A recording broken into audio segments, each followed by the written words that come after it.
नमस्कार। मैं हूं प्रेम कुमार, प्रेम से बोलो सत्य बहुमत।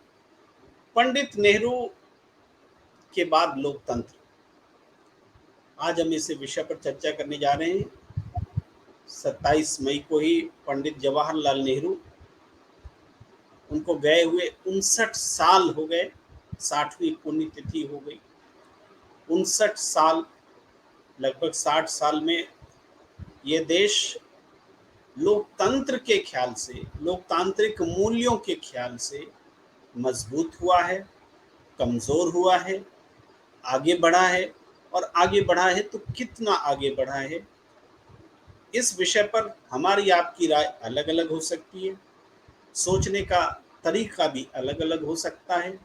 लेकिन इसमें दो मत नहीं कि पंडित नेहरू आज़ाद और गुलाम दोनों हिंदुस्तान के जननायकों में से एक रहे। आज़ादी के लिए संघर्ष का जो दौर था, उसमें 9 साल से ज़्यादा वक्त उन्होंने जेल के भीतर बिताए।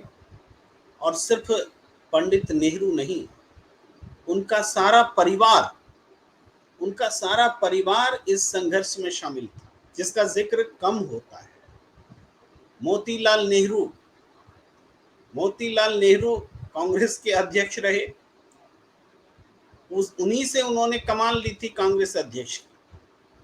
लेकिन तब कोई ये नहीं कह सकता था कि बाप ने बेटे को कमान दी, राजनीतिक विरासत सौंपी, क्योंकि वो आज़ाद हिंदुस्तान की राजनीति नहीं थी, जहाँ पर के कांटे नहीं होते या कम होते, या कम से कम गुलाम भारत में राजनीति करना तो कांटों भरी राह थी।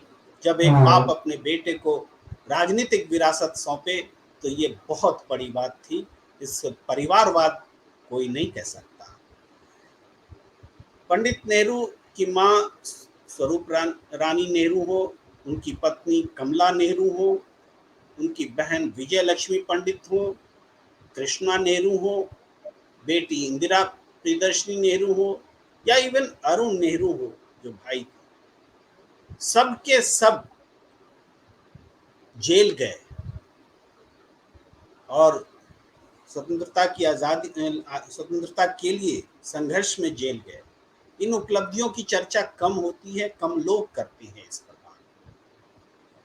और आज़ाद हिंदुस्तान में जो आज आधुनिक भारत है, उस भारत को भारत बनाने में लोकतंत्र के ख्याल से भी देखें। बहुत संक्षेप में बात कर रहा हूँ, हमारे साथ पैनलिस्ट भी हैं, हम सबको जोड़ेंगे आपके साथ। कि जब तीसरी दुनिया के देश का मतलब द्वितीय विश्व युद्ध के बाद जो आज़ाद हुए देश थे, उनमें से कम देशों में लोकतंत्र जिंदा रहा। चाइना भी हमारे ही आसपास आज़ाद हुआ था, और भारत सबसे बड़ा लोकतंत्र बनकर के दुनिया के सामने उदाहरण बना। इसके बाद जो आधुनिक भारत है, उसका जो भौतिक ढांचा है, उसको अगर हम देखें तो आधारभूत संरचना से जुड़े उद्योग पंडित नेहरू की सोच के कारण जो नींव डाली गई, वो आज तक जिंदा है। उसमें बहुत ज़्यादा हम जोड़ नहीं पाए हैं, यह भी बात सच है। चाहे परमाणु का क्षेत्र हो, चाहे स्टील हो, चाहे एल्यूमिनियम हो, चाहे कॉपर हो, चाहे किसी भी क्षेत्र में जाए तो पंडित नेहरू का योगदान दिखता है। साइंस में दिखता है, एग्रीकल्चर में दिखता है, जिसकी बुनियाद पर हरित क्रांति हुई, बाद में दूध क्रांति भी हुई। तो पंडित नेहरू का ये योगदान है। लेकिन आज पंडित नेहरू को उनकी उपलब्धियां घटा करके, उनकी आलोचनाएं बढ़ा करके उनको छोटा करने की कोशिश की जाती है। कुछ गलतियां हुई थी, ये मानी जा सकती है कि विस्तारवादी चीन को उन्होंने उस रूप में नहीं देखा कि हमारा दुश्मन हो सकता है। लेकिन तब भी उनके जिंदा रहते किसी तत्कालीन राजनेता ने पंडित नेहरू की देशभक्ति पर सवाल नहीं उठाया। और आज पंडित नेहरू को कैसे देखें, ये बड़ा सवाल है। और जो लोकतंत्र पंडित नेहरू विकसित करना चाहते थे वो वाकई विकसित हुआ कि नहीं? भाई जनता द्वारा जनता के लिए शासन जो डेमोक्रेसी होती है, होनी चाहिए, वो वास्तव में पनपी कि नहीं पनपी? पनप सकी कि नहीं पनप सकी? वट वृक्ष का रूप ले सका कि नहीं? ये भी बड़ा सवाल है। तो आइए हम सभी पैनलिस्ट से आपको रूबरू कराते हैं। हमारे साथ जुड़ रहे हैं, देखिए शैलेंद्र दुबे जी, आपका बहुत बहुत स्वागत है।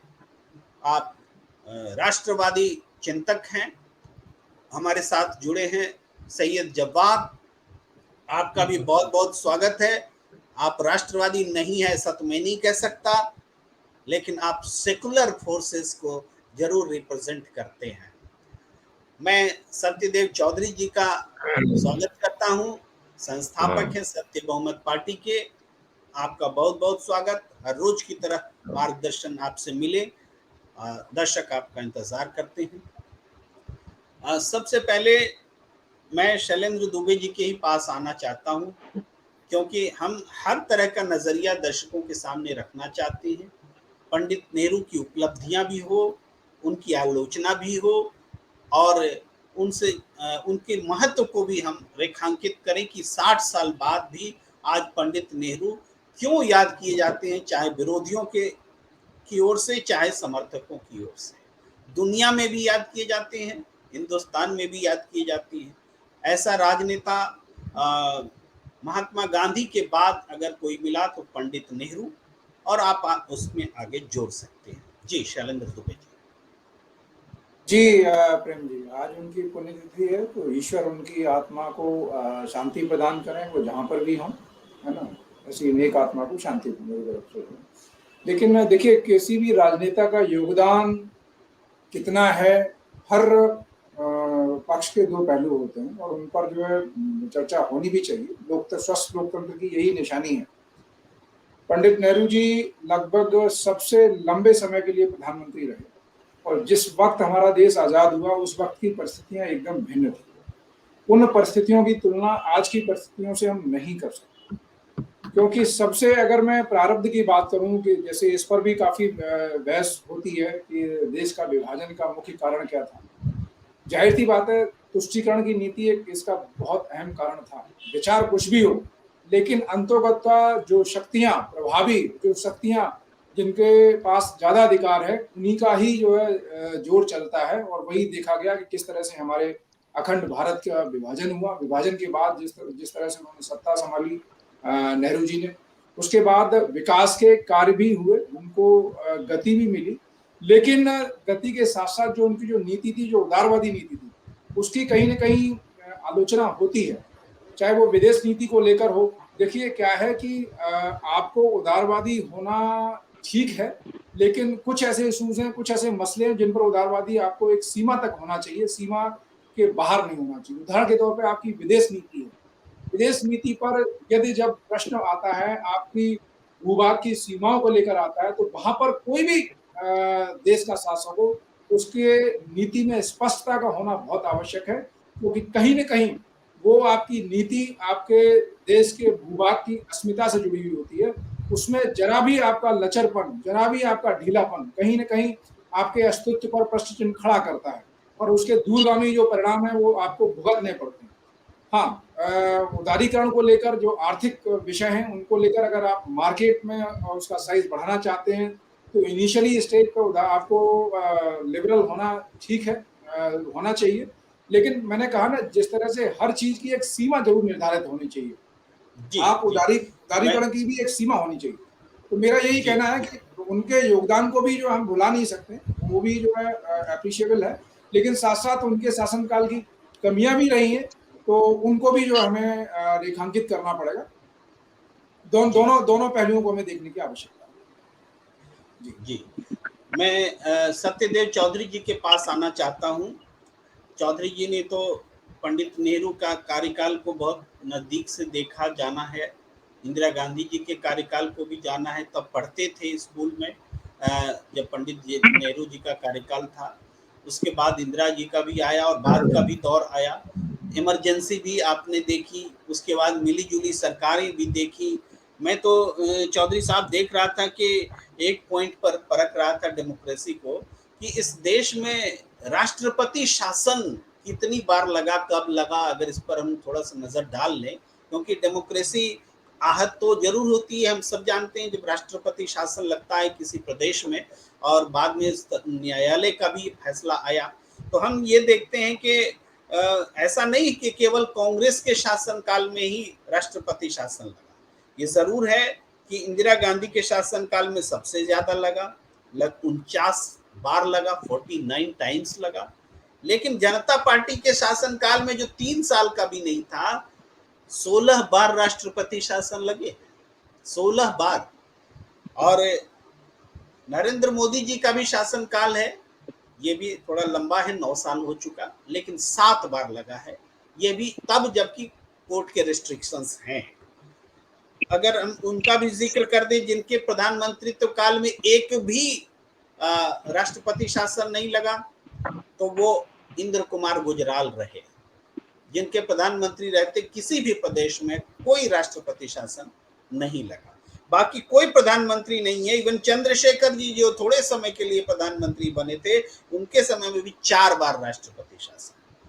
तो मैं नाम पढ़ूंगा, सबका पढ़ सकता हूँ, सारी लिस्ट मेरे पास है। चरण सिंह जी जो और भी कम समय के लिए रहे, वो भी 4 बार उनके समय में भी राष्ट्रपति शासन लगा। तो चौधरी साहब आपके पास आता हूँ कि डेमोक्रेसी को कैसे देखे आजाद हिंदुस्तान में। डेमोक्रेसी तो हमने अपनाई, दुनिया के सबसे बड़े लोकतंत्र रहे, लेकिन ये उदाहरण भी हैं। जी जी, धन्यवाद प्रेम जी। देखिए, सबसे पहले तो मैं पंडित जी की पुण्यतिथि पर श्रद्धांजलि अर्पित करते हुए उनके चरणों में पुष्पांजलि अर्पित करता हूँ। तो पंडित नेहरू देखिए एक बहुत ही दूरदर्शी और बहुत ही एक विशाल हृदय के व्यक्ति थे। मेरा उनसे कोई ऐसा व्यक्तिगत संपर्क नहीं हुआ, लेकिन मैंने उनको देखा जरूर 1-2 बार। और उनकी एक विशेष आदत थी कि चलते चलते भीड़ के अंदर वो लोगों के अंदर घुस जाया करते थे। सिक्योरिटी सर, का इतना एक बड़ी उत्सुकता है जानने की कि जब पंडित नेहरू जी का निधन हुआ, उस समय की तस्वीर मैं देख रहा था, अथाह समुद्र की भांति भीड़ थी। जी क्या जी उस समय दिल्ली में आप थे? क्या आप उस समय अंतिम शव यात्रा में हाँ। शामिल हुए थे? नहीं, मैं यात्रा में शामिल नहीं हुआ, लेकिन मैंने दूर से उनको देखा। मैंने उनको दूर से देखा और वाकई एक अथाह समुद्र जैसा एक उनके पीछे लोगों का जमावड़ा था। और इतने दुखी थे लोग उस टाइम पर कि मैं आपको बयान नहीं कर सकता। और गुट निरपेक्ष की नीति भी पंडित नेहरू की ही देन है। और जितने भी आज के दिन IIM, एम्स और आपका JNU, IIT और इस तरीके के जितने भी साइंस और टेक्नोलॉजी के जो इंस्टीट्यूशन हमारे यहाँ बने हुए हैं, वो उन्हीं की देन है। और आज लेकिन उनकी क्या दुर्दशा हमने कर दी उनके चलते हुए। उनको अच्छा और बनाने की बजाय हमने उनको शत विकसित कर दिया, खराब कर दिया। किसी के भी कोई आज के दिन ऐसी वैल्यू नहीं है, चाहे वो आप चुनाव आयोग देखें, चाहे किसी की भी आप न्यायालय की प्रतिक्रिया देखें, या ये एम्स का हालत देख लीजिए। जितनी हालत पहले ठीक थी, उससे तो आज के दिन बहुत ज़्यादा खराब ही है। इतनी भीड़ है, कोई व्यवस्था नाम की चीज़ नहीं है, कहीं पर भी कोई सुधार की चीज़ देखने को मिलती नहीं है। JNU भी जो पहले एक इतना जिसकी साख थी।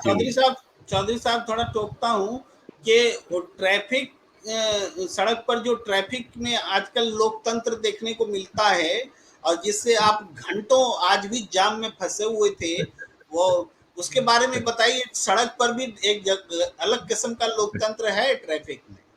उस उस समय तो देखिए लोगों के पास कार की तो बात छोड़ दीजिए, साइकिल भी नहीं होती थी।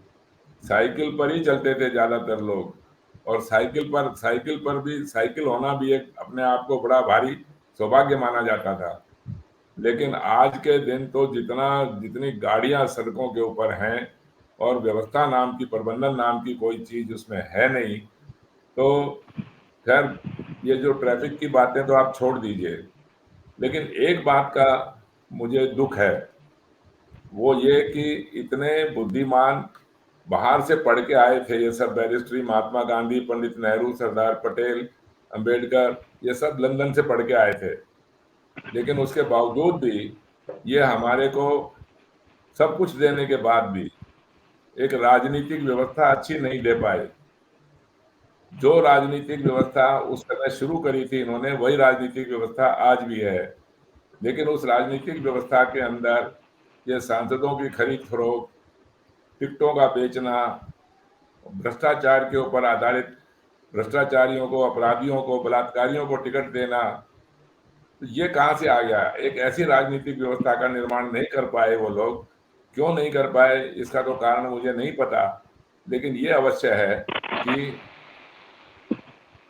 ऐसी राजनीतिक व्यवस्था हम नहीं दे पाए जिसकी वजह से गरीबों का भला हो, लोक कल्याण हो, ऐसा वो काम नहीं कर पाए। अब ये इसका क्या कारण है ये तो मुझे नहीं पता, जैसे मैंने आपको बोला, लेकिन वाकई वो एक दूरदर्शी थे, मॉडर्न इंडिया के आर्किटेक्ट थे, और जो काम उन्होंने कर दिया उसके बाद से तो शायद कोई भी प्राइम मिनिस्टर ऐसे काम कर नहीं पाया जैसे काम उन्होंने नेहरू जी ने किए। प्रेम जी। जी जी, तो मैं सैयद जव्वाद जी का व्यू लूँगा। जो पीढ़ी के हिसाब से देखें तो आज की पीढ़ी को आप व्यक्त करते हैं। सैयद जव्वाद जी, आपने तो सिर्फ व्हाट्सएप इंडस्ट्रीज़ की में देखा होगा कि कैसे पंडित नेहरू महान या बहुत बुरे, दोनों किस्म की चीज़ें व्हाट्सएप में आती रहती हैं। अब लोगों ने पंडित नेहरू की किताब को पढ़ना छोड़ दिया। उनकी वो पिता का पत्र पुत्री के नाम, या भारत एक झलक, डिस्कवरी ऑफ इंडिया, ये सब जो किताबें उनकी थी, जिसमें कि उनका नज़रिया देश के लिए, वो क्या सोचते थे और क्या वो करना चाहते थे, उन सब बारे में बात नहीं होती है। अब बात तो होती है कि नेहरू ने देश को बर्बाद कर दिया, इस किस्म से बात होती है। और जैसे अभी शैलेंद्र जी भी चर्चा कर रहे थे कि जब विभाजन हो रहा था तो उस समय तुष्टीकरण की नीति, अरे उस समय तो सरकार भी नहीं आई थी, किसी की नीति कैसे हो सकती है? और पाकिस्तान बना था हमारे देश से अलग हो करके, और वो जो जिद थी, वो जो उसके उनके जहरीले भाषण थे, उससे पूरे देश में दंगे फैले थे। उन दंगों को रोकने के लिए गांधी जी ने क्या कुछ नहीं किया। लेकिन जी, अगर उसी युद्ध में, गृह युद्ध में देश जल रहा होता तो आज जो हम हिंदुस्तान लेकर बैठे हैं वो भी क्या सुरक्षित रहता, वो भी क्या इस रूप में होता। इन सब बातों पर भी एक बड़ी चर्चा हो सकती है। लेकिन जव्वाद जी, आपका नजरिया। प्रेम जी, पहले तो बहुत बहुत शुक्रिया कि आपने मुझे इस डिस्कशन में, डिबेट में इनविटेशन दिया, और मेरा सौभाग्य यह है कि यहाँ पे बुद्धिजीवियों के साथ बैठने का, और ख़ास तौर से पंडित जवाहरलाल नेहरू जी की पुण्यतिथि के ऊपर बोलने का मौका मिला, मेरा सौभाग्य है। देखिए, पंडित जवाहरलाल नेहरू जी को ख़ास तौर से जो आज की यंग जनरेशन है वो आज भी हीरो मानती है, और पंडित जवाहरलाल नेहरू जी इस देश के हीरो थे, है और रहेंगे जब तक इस भारत देश के अंदर जो है डेमोक्रेसी रहेगी। कब तक रहेगी नहीं कह सकता, लेकिन बरक्स उससे पहले का एक दौर, आप बड़े तजुर्बेकार लोग हैं, तो दो चीजों के ऊपर मैंने बड़ा देखा और गौर करके ये समझ में आया कि इंसान की तालीम से ज्यादा महत्व जो है उसकी तरबियत पे होता है। अगर आपके पास तालीम है बहुत और तरबियत वैसी नहीं है, तो आप चाहे दुनिया में कितना भी पढ़े लिखे हो जाइए, वो आपकी सोच नहीं हो सकती। पंडित जवाहरलाल नेहरू जी की तरबियत बहुत उम्दा थी और तालीम और भी ज्यादा अच्छी थी। इस हिसाब से वो एक विजनरी लीडर थे। तो पंडित जवाहरलाल नेहरू जी को बहुत से राष्ट्रवादी क्रिटिसाइज वो इसलिए करते हैं कि उस लेवल का कोई भी नेता ना उस दौर में, ना उससे पिछले दौर में और आने वाले दौर में उस सोच का लीडर नहीं दे पाए। तो इसलिए हो सकता थोड़ा सा इंफीरियरिटी कॉम्प्लेक्स हो पंडित जवाहरलाल नेहरू जी से, और तब की देश के साथ साथ दुनिया भी पंडित जवाहरलाल नेहरू की सोच का जो है वो लोहा मानती है। और जो तथाकथित आज की डेट में अपने आप को राष्ट्रवादी कहते हैं, विभाजन के लिए नेहरू जी को जिम्मेदार बताते हैं। तो भारत की जहां बात करते हैं तो अभी जो भारत है वो भारत को अखंड भारत की तरफ देखें कि पाकिस्तान के बंटवारे का जिम्मेदार तो मानते हैं, लेकिन उससे पहले जहां भारत का पहला हिस्सा गया वो तो अफगानिस्तान भी था, वो तो ब्रिटिश दौर में गया, उसकी चर्चा नहीं होती। श्रीलंका की चर्चा नहीं होती, वो भी तो भारत का हिस्सा है, उसके लिए कोई तकलीफ नहीं। उसके बाद अगर भारत की सीमाएं देखेंगे जा करके तो बांग्लादेश के ऊपर भी इतना नहीं, बांग्लादेश तो अभी आप लोगों के सामने का बना हुआ है, उसके ऊपर चर्चा नहीं। पाकिस्तान को भारत का हिस्सा और विभाजन के लिए जिम्मेदार नेहरू को, गांधी को ठहराना, ये कहां तक बात सही है और कहां तक इस चीज को लेकर के जाएंगे। अक्साई चीन के ऊपर जो है पंडित जवाहरलाल नेहरू जी को पकड़ लेंगे जा करके, लेकिन आज की मौजूदा हालात और जो आज की स्थितियां, अभी शैलेंद्र साहब बात कर रहे थे, बहुत सी सीमाओं की बातें हो रही थी कि उसका भूखंड भारत को इस तरीके से जाना किसी से।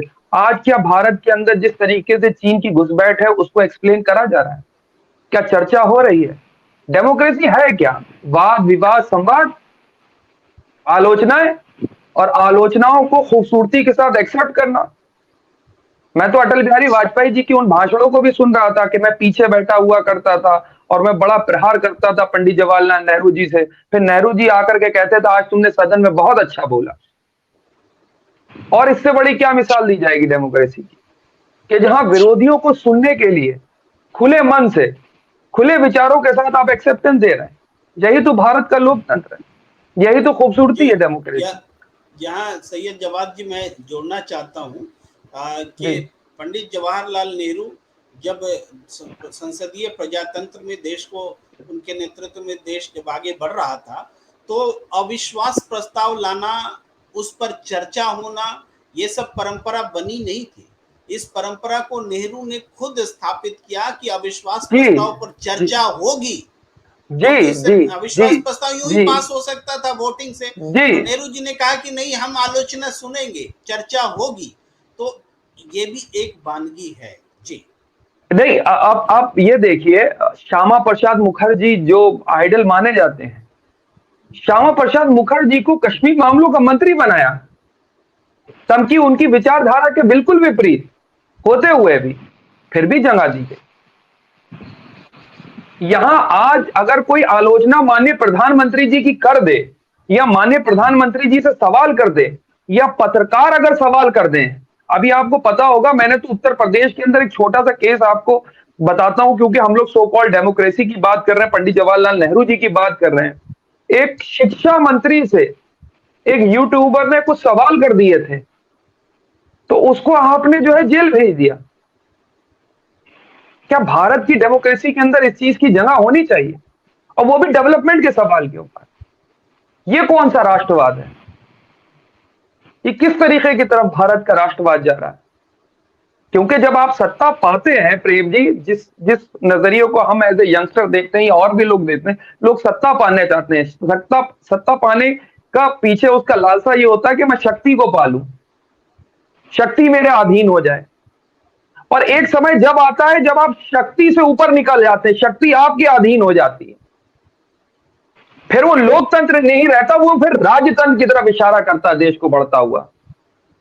आप सत्ता पाते हैं कि आपके पास शक्ति आ जाए, कि आपके अधीन शक्ति हो जाए। जी सैयद जवाद जी आएंगे आपके पास। इससे पहले कि मैं अनिल गुप्ता जी के पास आऊं, एक छोटी सी टिप्पणी हम शैलेंद्र जी से ले लें, क्योंकि उनके नाम का जिक्र मैंने भी कर दिया था और सैयद जवाद जी ने भी कर दिया, तो उनकी टिप्पणी लेते हैं। जी जी प्रेम जी, देखिए, किसी भी व्यवस्था का एब्सोल्यूट होना परिवर्तनशील संसार में कभी संभव नहीं है। दौर चाहे नेहरू जी का हो, इंदिरा जी का हो, मोदी जी का हो, अटल जी का हो या फिर किसी और का हो, तमाम लोग इस बात का जिक्र तो करते हैं कि अटल जी की स्वीकारता उस दौर की सत्ता पक्ष द्वारा अधिक थी। तो आप इस बात की स्वीकारता क्यों नहीं करते कि अटल जी का व्यक्तित्व किस तरह था विपक्ष में रहते हुए भी? सबसे अहम ये है, आज का विपक्ष किस तरह से है। अगर मैं आज मतलब मौजूदा परिस्थिति की बात करूं तो आज जो है आजाद भारत के बाद जो है नई संसद भवन का निर्माण हमारे देश में हो रहा है और आप उसके उद्घाटन का बहिष्कार कर रहे हैं।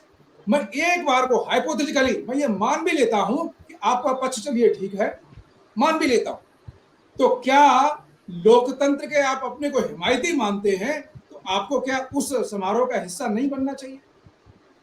क्या आप कल को आप आ कल गया। को मैं समझ रहा था कि जी चर्चा में हम लोगों ने जो पॉइंट्स उठाए उस पर आप कुछ कहना चाहते हैं, उस पर भी है, उस पर से आ जाएंगे, उस पर भी नेहरू जी का भी जो अगर आपकी इजाजत हो तो गुप्ता अनिल गुप्ता जी को जोड़ लेते हैं, फिर आएंगे। जी अनिल गुप्ता सर, आपके पास मैं आ रहा हूँ। सैयद जवाद जी ने बहुत बातें कही और अभी शैलेंद्र दुबे जी कह रहे थे अटल बिहारी वाजपेयी जी की स्वीकार्यता को लेकर के, लेकिन मैं तो उल्टी बात कह रहा हूँ। अगर अटल बिहारी वाजपेयी जी की स्वीकार्यता होती तो क्या वो एक वोट से संसद हार जाते? क्या वोट नहीं थी स्वीकार्यता, मैं तो ये कह रहा हूँ। जी अनिल गुप्ता जी। अटल जी की स्वीकार्यता थी नहीं थी, इस बहस में पढ़ने के बजाय प्रेम जी, मैं सबसे पहले पंडित नेहरू का पुण्य स्मरण करते हुए उन्हें श्रद्धांजलि देना चाहूंगा और ये कहना चाहूंगा कि पंडित जी लोकतंत्र में जीते थे। लोकतंत्र का जो उन्होंने आदर्श प्रस्तुत किया उसका परिणाम ये था कि उस समय चर्चा चलती थी देश में कि इस देश का नेहरू जी के बाद क्या होगा। लोग वो आज तो ये होती है 5 साल और 10 साल के शासन काल में एंटी इनकम्बेंसी की बातें होने लगती हैं। उस समय ये चिंता होती थी कि नेहरू जी नहीं रहे तो इस देश का क्या होगा। इससे पता चलता है कि नेहरू का इस लोक के साथ कितना जुड़ाव था, देश की जनता में कितना उनका मान था और कितनी अपरिहार्यता थी। मुझे याद है कि जब नेहरू जी का निधन हुआ तो देश के हजारों लाखों घरों में खाना नहीं बना। मैं उस समय प्राइमरी का विद्यार्थी था जब नेहरू जी का निधन हुआ था। मुझे याद है जब उनका निधन हुआ तो नेहरू जी ने जो लोकतंत्र स्थापित किया उसका तो केवल अब हम स्मरण ही कर सकते हैं।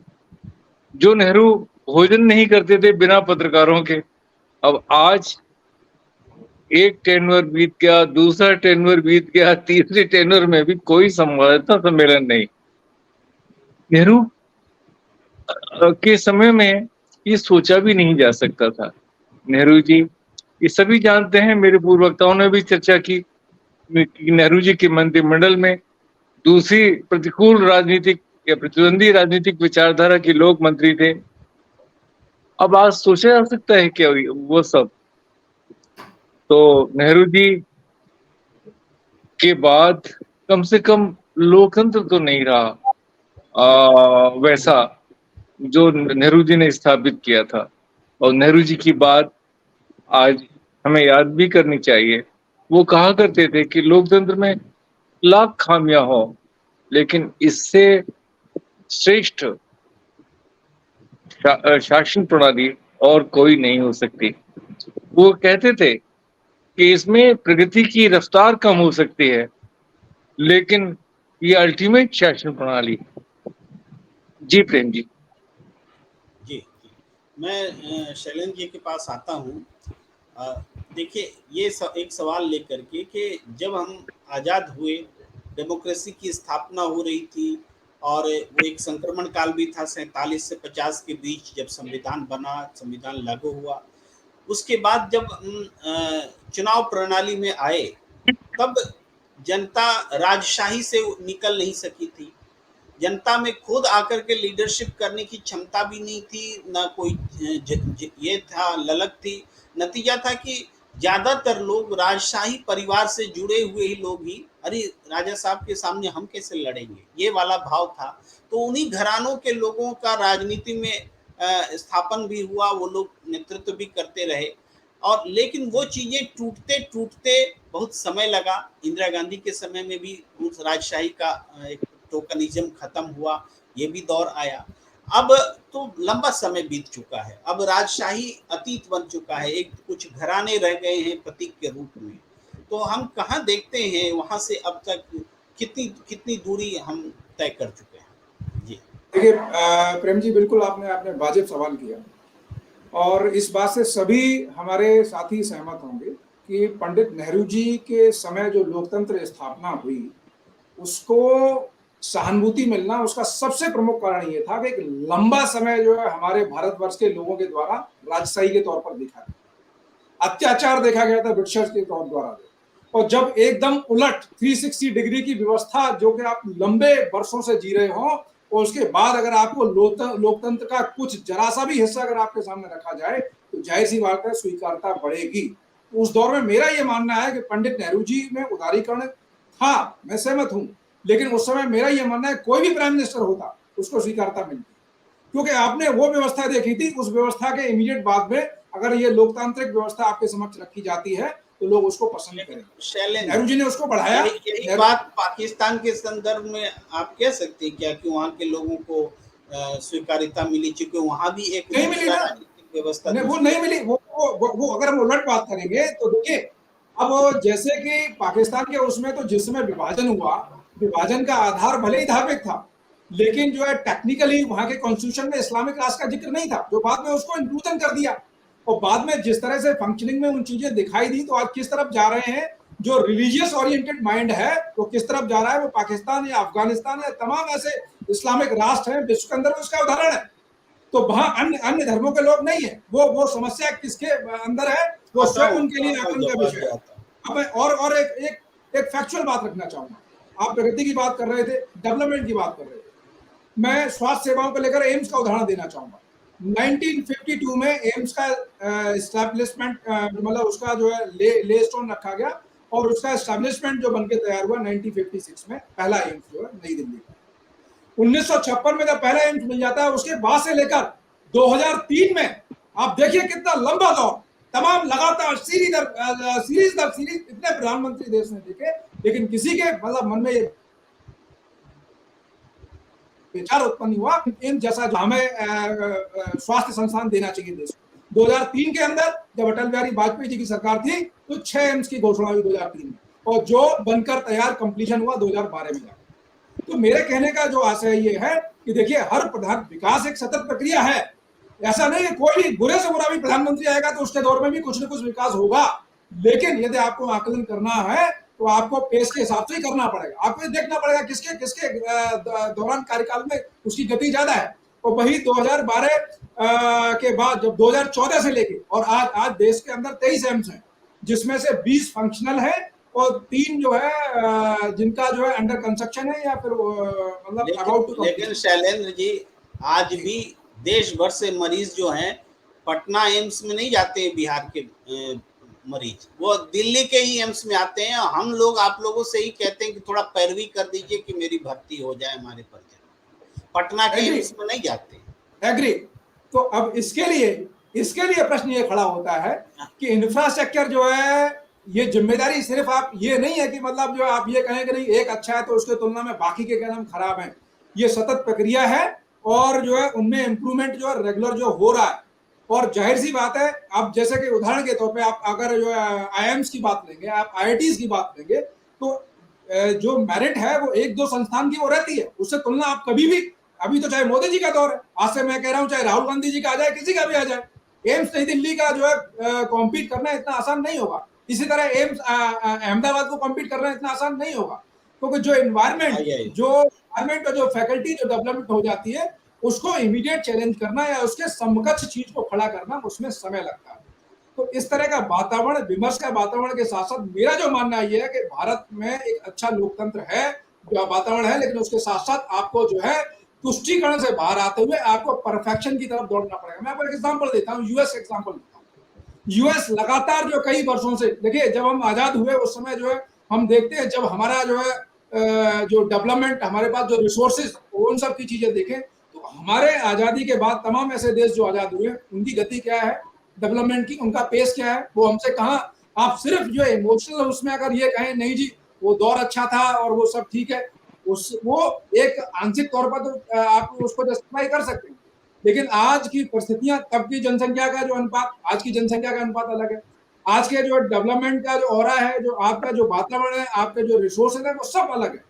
तो आपको जी मेरा ये कहना ये है कि समय के ये साथ साथ आपको आप अपने में बदलाव करना पड़ेगा, आप जो अच्छी बोल रहे हैं चीजों को एक्सेप्ट करना पड़ेगा। वहां से मैं एक पॉइंट लेकर के जाना चाहता हूं सत्यदेव चौधरी जी के पास, लेकिन इसमें जब्बार साहब कुछ हस्तक्षेप करें, थोड़ा संक्षेप में हस्तक्षेप करें। जी जी, मैं ये चाह रहा था, देखिए भारत, जो शैलेंद्र जी बात कर रहे थे कि और देशों जहां हमारे साथ साथ आजाद हुए उनके अंदर इतना डेवलपमेंट नहीं हुआ। भारत इसलिए ही डेवलपमेंट की तरफ आगे बढ़ा क्योंकि भारत के अंदर जो सेकुलरिज्म की नींव रखी गई। मैंने ये नहीं कहा, आप मैं कह देख रहा हूँ लीजिए, कई देश हमसे बहुत आगे निकल गए, मैं ये कह रहा हूँ। मैं आप शायद सुन सुनिए, नहीं, कई देश आगे निकल गए, ये कह रहा हूँ। चलिए जी जब्बार जी, मैं ये कह रहा आपकी बात, हाँ बोलिए बोलिए। जी मैं कह रहा था, भारत की जो नींव थी, जो सेकुलर नींव रखी गई थी, उसके अगर कंपैरिजन को आप देखेंगे तो भारत इसीलिए तेजी से आगे गया क्योंकि भारत के अंदर जो डेमोक्रेटिक सेटअप और जो सेकुलरिज्म की नींव रखी गई थी वो बहुत गहरी थी। जिसके बाद आज आप जिससे कंपैरिजन की बात कर रहे हैं, तो भारत के अंदर भी धार्मिक आधार के बात पे इस देश के अंदर सेकुलर ना होकर के हिंदू राष्ट्र की बात करी जा रही, जैसा पाकिस्तान में हुआ एक दौर में। भारत के अंदर क्या बात नहीं हो रही इस चीज को लेकर के, धर्म के आधार पर? चलिए यह राजनीति की विषय धर्म के आधार पर नहीं रखी गई। आप ये कहना चाह रहे हैं कि पाकिस्तान ने जिस तरीके से इस्लाम परस्ती दिखलाई, वैसा अगर यहाँ हिंदू परस्ती दिखाई जाएगी तो हिंदुस्तान भी उसी राह पर चल पड़ेगा, ये आप कंक्लूड करना चाहते हैं। जी जी मैं जी एक बात शैलेंद्र जी और आपकी बात में से जोड़ते हुए कि अगर हम 90 के दशक तक हमारी इकोनॉमी चीन के बराबर या उससे ऊपर थी बल्कि 90 के दशक तक, और उसके जी बाद हम चीन से पिछड़े, तो इसके लिए हम पंडित नेहरू को क्यों जिम्मेदार ठहराएं? सत्यदेव चौधरी साहब से मेरा सवाल है। बिल्कुल। जी आप म्यूट हैं सर, म्यूट, आप म्यूट हैं चौधरी साहब। जी जी जी, क्षमा करें। अभी हम बात कर रहे थे जनसंख्या की। जनसंख्या आपको मालूम होना चाहिए कि चाइना के अंदर भी हमारे से ज़्यादा ही थी। आज हम कह रहे हैं कि लगभग चाइना के बराबर हो गए, लेकिन उनके विकास की गति आप देखिए और हमारे देश की विकास की गति देखिए। और जनसंख्या के हिसाब से अगर आप बात करें तो जापान की जनसंख्या पर किलोमीटर वहाँ के क्षेत्रफल के हिसाब से हमारे से ज़्यादा है। उनके विकास की आप बात कर लें, देखिए किसी भी शासन काल का, चाहे वो पंडित नेहरू हैं या आज के मोदी जी हैं या किसी का भी है, उनके शासन काल के अंदर जब तक आप मूलभूत सुविधाएं जैसे शिक्षा, स्वास्थ्य और सुरक्षा, इन चीज़ों का अगर आप उसमें आश्वासन नहीं दे सकते हैं गरीब लोगों को, तो उसका शासनकाल का कोई मायना नहीं है।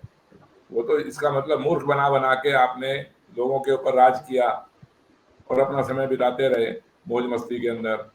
मैं नेहरू जी की बात को इस तरह से लेने की कोशिश करता हूं कि उन्होंने हजार तरह की बातों की नींव अच्छी रखी, राष्ट्रीय और अंतर्राष्ट्रीय जगत के अंदर भी, लेकिन उसके बावजूद भी एक ऐसी राजनीतिक व्यवस्था का निर्माण नहीं हो पाया जिसकी वजह से हमारी राजनीति एक भ्रष्टाचार मुक्त होती, हमारी राजनीति के अंदर अपराधियों का प्रवेश नहीं होता, और हमारी राजनीति के अंदर ये जितने भी भ्रष्टाचारी और अपराधी आज जो संसद के अंदर 50-60% से ज्यादा अपराधी सांसद बने हुए हैं जीत के हुए, ये किसकी देन है? फिर हमारी एक राजनीतिक व्यवस्था की तो देन है ना। चौधरी साहब और वो एक सवाल ले लेते कि पंडित नेहरू तो करीब 16-17 साल रहे, मान लीजिए 47 से भी जोड़ते हैं तो 64 में उनकी मृत्यु हुई, तो 17 साल ओवरऑल रहे प्रधानमंत्री। तो इन 17 साल में ये समस्याएं जो आप बता रहे हैं, धन बल, बाहुबल, राजनीति का खराब होना, डेमोक्रेसी का सही मायने में नहीं होना, ये 17 साल में पैदा हुई समस्या तो नहीं थी। उसके बाद का भी दौर आया, कई चरण आए, वो अकेले हम पंडित नेहरू को क्यों जिम्मेदार ठहराएं कि उन्होंने ही ऐसा नहीं? इसलिए मैं उनको जिम्मेवार नहीं ठहरा रहा। मैं उनको ये कहने की कोशिश कर रहा हूं कि उनसे कोई ऐसी व्यवस्था वो नहीं बना पाए जिसकी वजह से ये भ्रष्टाचारी हमारे राजनीति के अंदर प्रवेश ना कर पाए। ये जिम्मेवारी तो हमारे उन नेताओं की थी ना। हमारी राजनीतिक व्यवस्था का आरंभ कैसे हुआ। जैसा आरंभ 1947 में था वही राजनीतिक व्यवस्था आज भी है, उसके अंदर तो कोई बदलाव नहीं आया है। जिस बहुमत से पहले सरकार बनाते थे आज भी उसी बहुमत से सरकार बनाते हैं, जैसे पहले चुनाव करवाते थे वैसे ही आज भी चुनाव करवा रहे हैं। तो उसके अंदर हमने निश्चित ही कहीं ना कहीं ऐसी चूक कर रखी है। और मैं पंडित नेहरू को इतनी गलती नहीं बताता, उनका दोष इतना नहीं देता जितना उसके बाद के शासकों का देता हूं कि अगर कहीं कोई गलती समझ में आ भी गई, जैसे पहली बारी आप कह रहे हैं जी कि 16-17 साल तक ऐसा कोई भ्रष्टाचारी या अपराधी संसद में नहीं आए, तो जैसे ही पहला या दूसरा या तीसरा सांसद अपराधियों का प्रवेश होना आरंभ हुआ, उसी समय इन्होंने सोच समझ के उसके ऊपर रोकथाम क्यों नहीं लगाई, उसके ऊपर उसका विचार करके ऐसा क्यों नहीं राजनीतिक व्यवस्था में बदलाव करने की कोशिश करी, नहीं किया, बल्कि उन्होंने तो इसी राजनीतिक व्यवस्था को और बढ़ावा दिया। जिस भ्रष्ट राजनीतिक व्यवस्था के अंदर आसानी से भ्रष्टाचारी, अपराधी और बलात्कारी इसमें प्रवेश कर सकें, उनको प्रोत्साहन दिया, उनको टिकट दिए, उनको जितवाया, उनके झूठे नारे गढ़ गढ़ के उसके बाद के शासकों ने। बिल्कुल आप सही कह रहे हैं, वरना हम जिस बात का थोड़ी देर पहले जिक्र कर रहे थे कि अटल बिहारी वाजपेयी जी की सरकार एक वोट से, एक सांसद के वोट से गिर गई थी, और वो सांसद भी समझिए कि मुख्यमंत्री बन चुके थे उड़ीसा में, और उनको कायदे से तो इस्तीफा दे देना चाहिए था। गिरधर गोमांग शायद नाम था उनका, तो उन्होंने इस्तीफा नहीं दिया था। उधर मुख्यमंत्री थे और संसद की सदस्यता भी थी, और उन्होंने वोट कर दी अटल बिहारी वाजपेयी की सरकार के खिलाफ, और वही एक वोट जो है निर्णायक हो गया। तो ऐसी राजनीतिक व्यवस्था जिसमें वोटरों का सम्मान इस रूप में होता हो कि एक सांसद इधर से उधर हो के सरकार गिरा दे, तो निश्चित रूप से ये बड़ा सवाल है। मैं सैयद जब्बार जी के पास आता हूँ, फिर मैं आऊँगा गुप्ता जी के पास। सैयद जब्बार जी, आप इस डेमोक्रेसी को लेकर के जो चिंता है हमारी कि वोटरों के बहुमत से अगर बने सरकार, तो ये जो सांसदों के इधर उधर हिलने से सीधे बहुमत बदल जाता है, ये स्थिति तो खत्म होगी ना जी। नहीं, अपने यहाँ फिर लोकतंत्र की अगर जहां बात करते हैं, तो अगर एक वोट भी किसी को कम पड़ता है एक व्यक्ति का, तो ना वो, अगर किसी को ज्यादा पड़ गया तो ना वो विधायक हो पाता है ना वो सांसद हो पाता है, और एक वोट से आदमी विधायक भी बनता है और सांसद भी बनता है। ये तो डेमोक्रेसी है। और अगर लोकतंत्र को मजबूत करना, मैं सर की बातों से, कुछ बातों से इत्तेफाक रखता हूँ और कुछ बातों से नहीं करता हूँ, मेरा अपना मौजू है इसके ऊपर, मौक़िफ़ भी है। डेमोक्रेसी के जहां तक हम देख रहे हैं कि आज की जो डेमोक्रेसी है, जिस डेमोक्रेसी की हम बात कर रहे हैं, तो मैं फिर सवाल उठता हूँ, कहां डेमोक्रेसी की बात करेंगे। जिन जिन देशों के अंदर डेमोक्रेसी है वहां पर भी देख लीजिए। यूएस का अगर हम एग्जांपल देखते हैं, तो अभी आप देख लीजिए जो रिसेंटली चुनाव हुए थे डोनाल्ड ट्रंप के बीच और जो बाइडेन के बीच, तो वहां पर भी डेमोक्रेसी के ऊपर देखिए क्या एलिगेशन लगे हैं पूर्व राष्ट्रपति के ऊपर। जहां अब आप ले लीजिए एग्जाम्पल, कहाँ का उठाएंगे आप डेमोक्रेसी, और जगह के डेमोक्रेसी के एग्जाम्पल्स उठा लीजिए आप, कि वहां पर लोगों के ऊपर आज के जो मौजूदा ऋषि सुनक साहब हैं, उनके ऊपर देखिए आरोप लगे हैं या नहीं लगे हैं। उनके बारे में भ्रष्टाचार के कई गंभीर आरोप भी लगाए गए विपक्ष द्वारा। तो डेमोक्रेटिक सेटअप के अंदर जो व्यवस्था जिसकी तरफ हम बात कर रहे हैं, तो भारत के अंदर हो, चाहे यूरोप के अंदर हो, चाहे यूएस के अंदर हो, डेमोक्रेटिक सेटअप तो हर जगह का अलग अलग है। लेकिन जहां आप बात कर रहे हैं कि क्रिमिनल पहुंच रहे हैं और बहुत से लोगों पे आरोप लगे, गंभीर आरोप लगे, तो उसके लिए हमारी न्याय व्यवस्थाएं हैं, इस देश के अंदर कानून मौजूद है। जब तक आरोप सिद्ध नहीं होते किसी आरोपी के ऊपर, तब तक तो हम उसको ये भी नहीं कह सकते हमारे संविधान कॉन्स्टिट्यूशन के अंदर कि वो जो है आप उसको किसी तरीके की तख्ती पहना दें या चीजें कर दें कि भाई। तो ये इस तरीके से जी जी जी मैं जी आप जो बात उठा रहे हैं उसी बात को लेकर के अनिल गुप्ता जी से भी मशवरा करना चाहता हूँ, राय लेना चाहता हूँ दर्शकों के सामने कि अनिल गुप्ता जी, सैयद जब्बार जी तो कह रहे हैं कि व्यवस्था तो सारी है हमारे देश में, न्यायपालिका भी है, और अगर सही समय पर न्याय हो जाए तो फिर कोई अपराधी, कोई बाहुबली जिसको टिकट मिलता है, जो जिनके ऊपर आरोप हैं, वो अगर साबित हो जाए तो संसद में पहुंच ही ना पाए। तो लेकिन होता तो ऐसा नहीं है गुप्ता जी, है तो यही कि ब्रिजभूषण शरण सिंह का आज कोई कुछ नहीं बिगाड़ पा रहा है, इसके बावजूद कि वो हिस्ट्री शीटर है, इसके बावजूद कि उसने कैमरे में कहा है कि मैंने मर्डर किया, इसके बावजूद कि महिला पहलवान लगातार यौन उत्पीड़न की शिकायत करके सड़क पर है, एफआईआर भी सुप्रीम कोर्ट के कहने पर होता है, ये सारी स्थितियां हैं। तो डेमोक्रेसी पर बड़ा सवाल है, बिग क्वेश्चन है, इससे कैसे इनकार कर सकते हैं। आता हूं जब बात। प्रेम सर 10 सेकंड दे दीजिए मुझको इजाजत के साथ, 10 सेकंड 10 सेकंड माजरत के साथ आपके 10 सेकंड लेना चाहूंगा। अभी जब राहुल गांधी साहब के ऊपर आरोप तय हुए तो तुरंत उनकी सदस्यता चली गई, वो भी एक डेमोक्रेटिक प्रोसेस है। आजम खान साहब की जिसमें सदस्यता गई, बाद में कोर्ट ने उनको रिसेंटली बरी कर दिया है और बता दिया कि भाई नहीं है ऊपरी अदालत, तो उनकी सदस्य तो ये डेमोक्रेटिक सेटअप जिसकी आप सवाल करा कर रहे हैं, ये भी तो लोकतंत्र के अंदर आती है। ये तो डिपेंड कर रहा है ना। सैयद जब्बार जी, आपकी बात से इससे पहले तक जो ध्वनि निकल रही थी वो ये कि हमारी डेमोक्रेसी ठीक ठाक है। अब जो ध्वनि निकल रही है वो ये कि लोकतंत्र ठीक नहीं है। तो दो बातें आपकी आवाज से निकली, इसलिए क्लैरिफिकेशन के लिए मैं अनिल गुप्ता जी के पास आ रहा था। जी जी जी जी, शुक्रिया बहुत बहुत। असल में आज हम देश के पहले प्रधानमंत्री पंडित नेहरू का पुण्य स्मरण कर रहे हैं और लोकतंत्र की चर्चा कर रहे हैं। मैं कहना चाहूंगा, बहुत विनम्र अंदाज में कहना चाहूंगा, विनीत भाव से कहना चाहूंगा कि पंडित नेहरू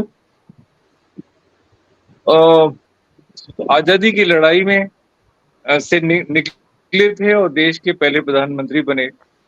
उनकी कल्पना में पूरा भारत, पूरा राष्ट्र एक था। उनको लगता था कि राष्ट्र का जो चरित्र है वो एकदम ऊंचा है, जो किसी भी सफल लोकतंत्र के लिए आवश्यक है। लेकिन पंडित नेहरू की भूल थी, ऐसा था नहीं।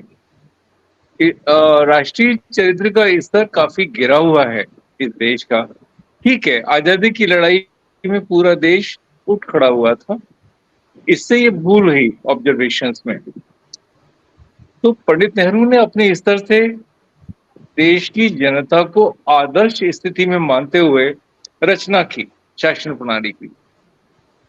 उस शासन प्रणाली की पोल धीरे धीरे परतें खुल रही हैं और उसमें ब्रिजभूषण शरण सिंह का उदाहरण सबसे निकृष्ट है, जहां कानून का उपहास हो रहा है, सरकार मौन है, खामोश है। लगभग वैसी ही स्थिति है जो महाभारत काल में द्रौपदी का चीरहरण हुआ था। सब राज दरबार के लोग मौन होकर उसे देख रहे थे। लगभग वैसी ही स्थिति है आज ब्रिजभूषण शरण सिंह के मामले में। कानून जैसे कि दम तोड़ चुका हो। तो चीजें इतनी आसान नहीं होती हैं कि उसका बहुत जनरलाइजेशन करके हम उसका सटीक वर्णन कर लें और उसका हल खोज लें। शासन प्रणाली हमारी बहुदलीय है। बहुदलीय शासन प्रणाली में तमाम खामियां हैं, तमाम उसके फायदे हैं। उन सबको बहुत संतुलित तरीके से देखना पड़ेगा, समझना पड़ेगा। जी प्रेम जी। अनिल गुप्ता जी, आपने जो बात कही, बीच में शैलेंद्र जी भी बोलना चाह रहे हैं। मुझे लगता है कि मैं एक बात बोलते हुए आता हूं तो शायद शैलेंद्र जी को और उस विषय पे बोलना ना पड़े। मैं गुप्ता जी आपसे की बात से कहता हूं कि जनता बुरी है, व्यवस्था उस हिसाब से सोची गई जैसे आइडियल है, आप कह रहे हैं। मेरा उल्टा मन है कि व्यवस्था जब अपने आप को दुरुस्त नहीं कर पाती है तो दोष जनता को दिया जाता है। सच ये, आपने द्रौपदी चीरहरण का उदाहरण दिया, तब भी तो जनता चुप थी, लेकिन जनता उस समय भी दोषी उस मायने में नहीं थी, दोषी व्यवस्था थी, क्योंकि जनता तो व्यवस्था को फॉलो करने वाली होती है। जैसी आप व्यवस्था बनाएंगे जनता वैसी होगी। हाँ, किसी हद तक है कि जनता का भी में भी क्वालिटी डेवलपमेंट होता रहता है तो व्यवस्था भी उन्नत होती रहती है। लेकिन इसी मेरे सफाई के बाद, मेरे मंतव्य के बाद मैं शैलेंद्र दुबे जी के पास आता हूँ। जी दुबे जी। जी प्रेम जी, मैं सत्यदेव चौधरी जी की बात से बिल्कुल सहमत हूँ कि जो बहुमत का फैसला जो होता है हमारे देश में मौजूदा व्यवस्था में, वो ठीक नहीं है। क्योंकि आप जो है जनता के द्वारा प्रतिनिधि चुनकर आ गए, और जो मौजूदा सदन के अंदर टोटल प्रतिनिधियों की संख्या है उसमें से आधे से एक अधिक जो होता है 272, उस पर बहुमत का फैसला हो जाता है। और सदन के ऊपर मौजूद हैं, वो किधर भी जा सकते हैं, उनको इस बात की स्वतंत्रता है। पार्टी के तौर पर जो व्हिप वगैरह होती है, तो इसमें जो मतदान को लेकर जो स्पष्टता है उसका होना बहुत आवश्यक है कि जिस दल को सबसे सर्वाधिक मत मिल जाए पूरे देश के अंदर, तो क्या उसको जो है निर्धारक में अहम नहीं माना जाना चाहिए। तो जाहिर सी बात है, ये मूल रूप में चुनाव में सुधार की बहुत बड़ी आवश्यकता है, इसमें देरी करने की आवश्यकता नहीं है। एक व्यवस्था उस समय जब तय हुई आजादी की बात, तो ऐसा नहीं है कि वो आजीवन हमेशा सही बनी रहेगी। संविधान के अंदर भी जो है 100 से ज्यादा अमेंडमेंट हुए हैं। मैं फिर वही कह रहा हूँ, तब की जनसंख्या का अनुपात अलग था, तब की परिस्थितियां अलग थी, तब का जो सामाजिक ताना बाना दायरा दौर अलग था। आज हमारे परिवारों में जनरेशन में गैप आपको दिखाई देता है, तो आप पूरे देश में उस दौर की तुलना कैसे कर सकते हैं। आपके परिवार की आंतरिक संरचना में तो देश का इंक्लूजन नहीं है ना, व्यवस्था का, वो तो आप ही चलाते हैं ना, हम आप जो भी परिवार के मुखिया है। अब मैं अभी जो 2 केसेस पे जो बीच में प्रतिक्रिया जरूर देना चाहूंगा। एक आजम खान साहब की सदस्यता की बात आई, निचली अदालत का फैसला आया है जिसको आधार मानते हुए आजम खान साहब सुप्रीम कोर्ट जाएंगे अपने को रिटेन करने के लिए, और पैरेलली जो है यूपी सरकार जो है हाई कोर्ट में जाएगी। तो जब तक सुप्रीम अदालत का फैसला नहीं आ जाता है तो हमें उसको एक यूनिवर्सल को नहीं मानना चाहिए, पहला। दूसरा, अभी आपने ब्रजभूषण जी का जिक्र किया। देखिए, ब्रजभूषण जी के द्वारा जो इस केस की बात कर रहा हूँ, लास्ट में जो खिलाड़ी धरने पर बैठे हुए हैं, तो मैं इस बात के पक्ष में नहीं हूँ, चाहे वो महिला हो या पुरुष हो। मेरा ये मानना है कानून सबके लिए बराबर है। वो किस तरह से, बहुत से लोग मेरी बात से सहमत हो सकते हैं। आरोप लगाना एक बात है, खिलाड़ी होना, पदक लाना ही अगर यही आपका जो आधार होता तो एक खिलाड़ी जेल के अंदर है जो कि जिसने 2 पदक प्राप्त किए। और जब तक अभी जैसे कि आपके जो पास्को एक्ट की बात कर रहे हैं, उसके तहत जो है कहीं पर भी जुडिशरी की अगर मैं उसकी बात करूं तो किसी भी कानून की किताब में इस बात का जिक्र नहीं है कि एफआईआर होने के बाद जो है आपकी गिरफ्तारी मैंडेटरी है, कहीं पर भी नहीं है। और एलाबोरेट कर देता हूं मैं, कारण उसका यह है कि लगभग 55,000 से ज्यादा पास्को एक्ट के मुकदमे देश के अंदर जो है दायर किए गए, और उसमें से 45,000 से ज्यादा लोग जो है बरी हुए। तो ये पाया गया है कि अधिकांश लोग जो है उसमें बरी हो जाते हैं। तो इसमें जो आधार है वो ये है कि जब उस समय जो पुलिस इन्वेस्टिगेशन कर रही है, अगर उसको ये लगता है कि कॉग्निजेबल ऑफेंसेस उसके अगेंस्ट हैं, तो गिरफ्तारी मैंडेटरी है और होगी, अपरिहार्य है। तो अगर नहीं है तो फिर जो नहीं। इस विषय के तह में जाना अभी के बैठक का मकसद नहीं था। अब हम बोलेंगे तो फिर ये चर्चा अलग ही दिशा में चल पड़ेगी। व्यवस्था को लेकर था तो मैंने तो उसका समर्थन किया, व्यवस्था में परिवर्तन की बात आ गई, आपकी बात आ गई। अब हम इस पर क्रॉस नहीं करने जा रहे हैं। लेकिन मैं अब आखिरी कमेंट जो है सत्यदेव चौधरी जी के पास आता हूं लेने के लिए। चौधरी साहब, ये शैलेंद्र दुबे जी तो बात सही कह रहे हैं कि एक राजनीतिक व्यवस्था नेहरू जी के समय बनी, वो लंबे समय तक चली, उसके अच्छे बुरे सब परिणाम हमने देखे। तो अब वास्तव में एक जब बुरे परिणाम हम देख रहे हैं कि आजकल डेमोक्रेसी का मतलब चुनाव जीत जाना होकर रह गया है। डेमोक्रेसी को जीवन में उतारना, शासन तंत्र में उतारना, ये डेमोक्रेसी नहीं हो गया। बस चुनाव जीतना डेमोक्रेसी है। किसी तरीके से वोट ले लीजिए, यही डेमोक्रेसी है। और सरकार बनाने के टाइम में तो 2 एमएलए रहेगा तब भी हम सरकार बना लेंगे, ये डेमोक्रेसी है। तो क्यों नहीं इस सिस्टम को बदलने के लिए बड़ी पहल की जाए। बिल्कुल। वो देखिए प्रेम जी, बड़ी पहल तो हमने कर रखी है, और मेरा एक ये बोलने का मतलब है कि नेहरू जी की राजनीतिक व्यवस्था जब आरंभ हुई, उन्होंने ही हमारे देश का संविधान दिया। उन्हीं लोगों ने मिलकर तो संविधान बनाया था ना।